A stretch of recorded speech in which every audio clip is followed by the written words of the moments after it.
Saudara-saudara sekalian, hari ini pada tanggal 13 Juni 2020, kita telah melakukan beberapa kajian data dalam seminggu kemarin terkait dengan percepatan penanggulangan COVID-19.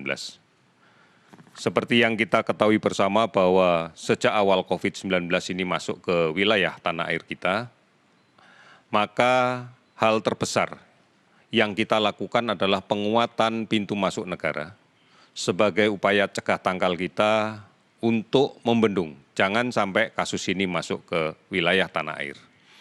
Namun dengan berjalannya waktu, maka penularan yang sekarang ini kita identifikasi lebih didominasi oleh kasus penularan lokal. Bukan lagi pada kasus imported case dari luar negeri, namun local transmission yang menjadi perhatian kita.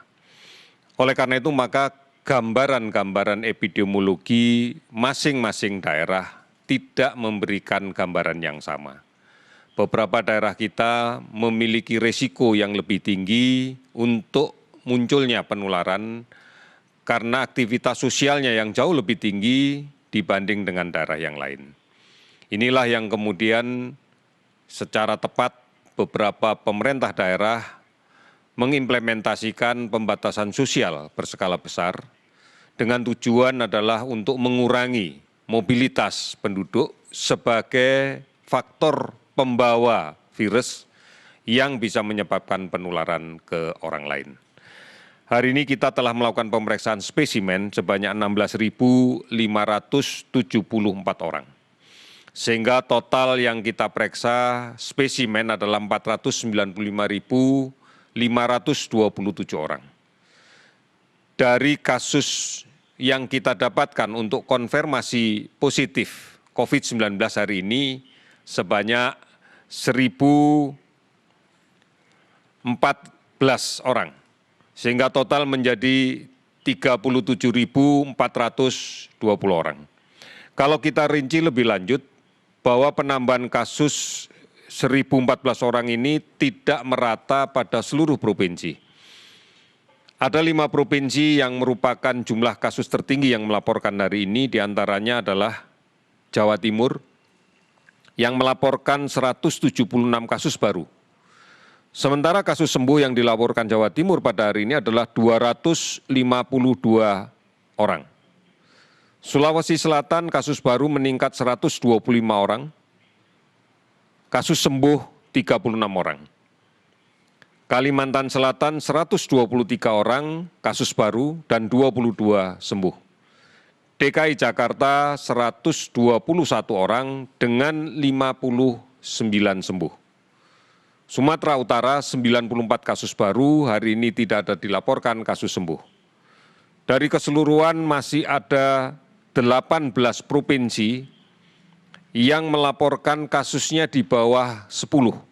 Bahkan ada 5 provinsi yang hari ini melaporkan tidak ada kasus sama sekali. Saudara-saudara, total kasus sembuh yang kita dapatkan pada hari ini adalah 563 sehingga akumulasi seluruhnya menjadi 13.776. Kalau kita lihat angka ini maka akan berada di angka kisaran 53,8% dari kasus yang kita rawat. Kemudian kasus meninggal 43, kalau kita lihat ini sekitar totalnya 2091, total sekitar 5,78%. Kalau kemudian kita lihat angka kematiannya.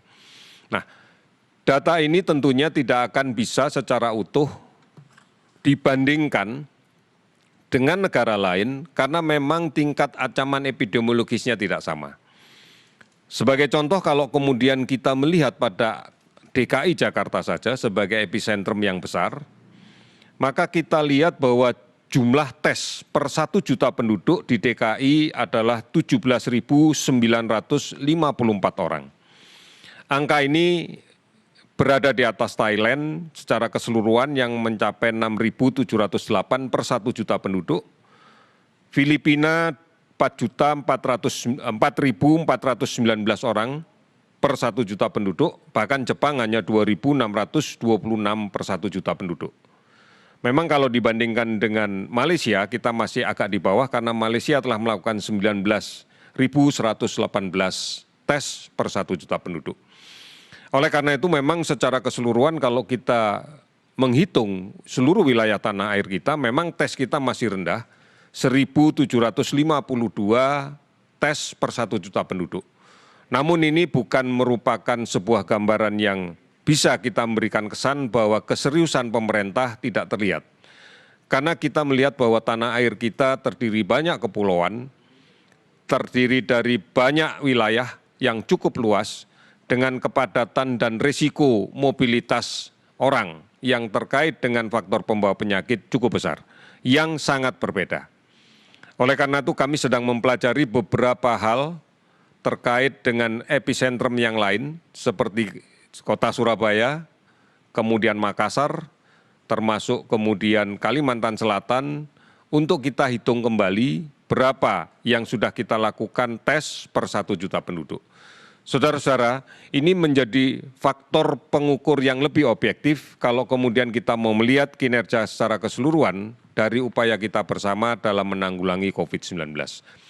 Oleh karena itu, kembali lagi, kunci yang utama adalah memutuskan rantai penularan. Ini bisa kita lakukan dan ini yang harus kita lakukan. Menjaga jarak, kemudian menggunakan masker, dan mencuci tangan adalah poin-poin yang harus kita lakukan. Ini adalah kebiasaan baru, inilah kemudian tatanan hidup yang baru yang harus kita lakukan. Karena hanya dengan cara ini saja kita bisa mengendalikan penularan dari satu orang ke orang yang lain. Di samping kita melaksanakan arahan dari Presiden untuk melaksanakan tracing secara agresif dari semua kasus positif. Dari hasil tracing itu kemudian dilakukan pemeriksaan secara masif agar kita bisa mendapatkan kasus yang harus kita isolasi. Karena kalau tidak, maka upaya kita untuk membendung dan memutuskan rantai penularan ini akan semakin berat. Oleh karena itu, mari kita patuhi bersama protokol kesehatan, disiplin menjalankannya secara bersama-sama, terus-menerus, dan dilakukan dari pusat sampai ke daerah. Dengan cara ini, kita pasti bisa mengatasinya. Saudara-saudara, optimisme kita pasti bisa. Terima kasih, selamat sore.